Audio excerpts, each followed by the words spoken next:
తెలంగాణ మిత్రులకు, తెలుగు రాష్ట్రాల్లో విదేశాల్లో ఉన్న తెలుగు కుటుంబానికి హ్యాపీ న్యూ ఇయర్. కొత్త సంవత్సరం. ఇప్పటికైనా ముఖ్యమంత్రి రేవంత్ రెడ్డి ఇచ్చిన మాట, ఆ వీడియో చూడండి.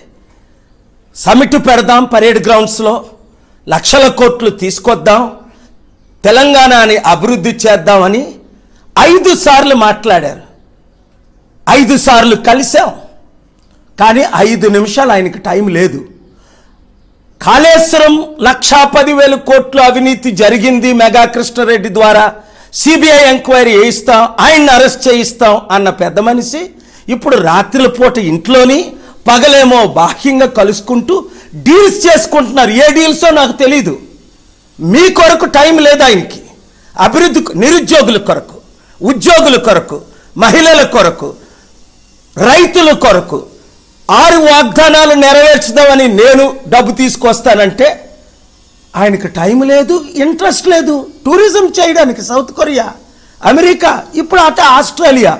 దేవుడు ఆయన మనసును మార్చినట్లు ప్రార్థించండి. దైవ మార్గంలోకి వచ్చినట్లు ప్రార్థించండి. దేవుని తీర్పు రాకుండా ఉండాలని ప్రార్థించండి. ఈ వీడియో ప్రతి తెలుగు వారికి పంపించండి. Thank you very much. I am here sitting with the Honorable Chief Minister of Telangana State, capital city Hyderabad. We are conducting Global Peace Economic Summit on October 2nd, Gandhi's birthday. In the meanwhile, we will be visiting your countries, hosting you. We are inviting you to come to this great and marvelous city. You can say it is the 9th wonder of the world, Hyderabad.